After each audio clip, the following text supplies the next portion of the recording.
बेटी बचाओ बेटी पढ़ाओ का नारा तो काफी ज्यादा प्रसिद्ध हुआ। समाज के हर एक इंसान ने ये वाला नारा एक्सेप्ट करके बेटियों को अपनी पढ़ाना स्टार्ट किया। समय के साथ समाज जब अपग्रेड होता गया तो लड़कियों की डिमांड बढ़ी कि शादी के बाद मुझे पढ़ाया जाए। अच्छा, ये जो मौर्य जी हैं, इन्होंने अपने पत्नी के अंदर कुछ ऐसा देखा कि इनका मन करा कि मेरी पत्नी कुछ करना चाहती है आगे, तो चलो इसको पढ़वाते हैं। समय बहुत अच्छा जा रहा था। इनकी पत्नी ने अच्छी तैयारी भी करी और एसडीएम पद के लिए नियुक्त हो जाती हैं और इनका मन अपने ही ऑफिसर्स के प्रति आ गया। उनके साथ बातें करना स्टार्ट हुई। ये बात इनके पति को जब पता चली तो उन्होंने बताया कि ये मात्र ओनली हमारे फ्रेंड हैं। लेकिन समय के साथ ये दोस्ती जो है अवैध संबंध में जब बदल गई और ये बात इनके पति को पता चलती है तो इनके पति का गुस्सा फूटता है। इस बात पर पत्नी गुस्सा हो जाती है और कहती है कि मुझे डाइवोर्स दो। अच्छा, डाइवोर्स का कोई रीजन होना चाहिए, तो उनके पास रीजन नहीं था।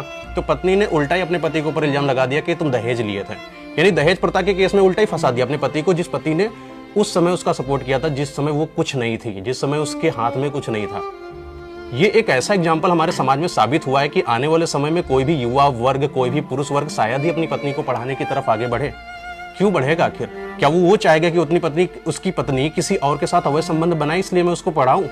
देखिए, एक बात समझिए, हम सारे युवा को यही बताना चाहते हैं, जो स्टैंडर्ड होता है वो ऐसा होना चाहिए। मतलब अगर आप इतने हो तो आपकी पत्नी भी उतनी होनी चाहिए। इक्वल तक सही आता है। अब पत्नी को आपने यहाँ बिठा दिया, आप यहाँ बैठे हो, तो इंसानों के अंदर चाहत होती है यहाँ से और ऊपर जाने की, तो वो नीचे पत्नी नहीं आएगी तुम्हारी। इस भाई ने लोन लेकर अपनी बीवी को पढ़ाया और एसडीएम बनाया, लेकिन आज वो रोता फिर रहा है। कारण है उसकी बीवी ज्योति मौर्य, जिसे उसने लोन लेकर कोचिंग करवाया था और एसडीएम बनाया था। वो उसे धोखा दे रही है। उसका किसी मनीष दुबे नाम के व्यक्ति के साथ अवैध संबंध था और आलोक ने उसे रंगे हाथों पकड़ लिया। तो ज्योति मौर्य ने उल्टा आलोक पर ही दहेज का केस कर दिया। अब सोचने वाली बात यह है कि इनकी शादी 2010 में हुई थी और आलोक अब 13 साल बाद दहेज मांगेगा। इस भाई को इंसाफ मिलना चाहिए क्योंकि इसके आंसू झूठे नहीं है।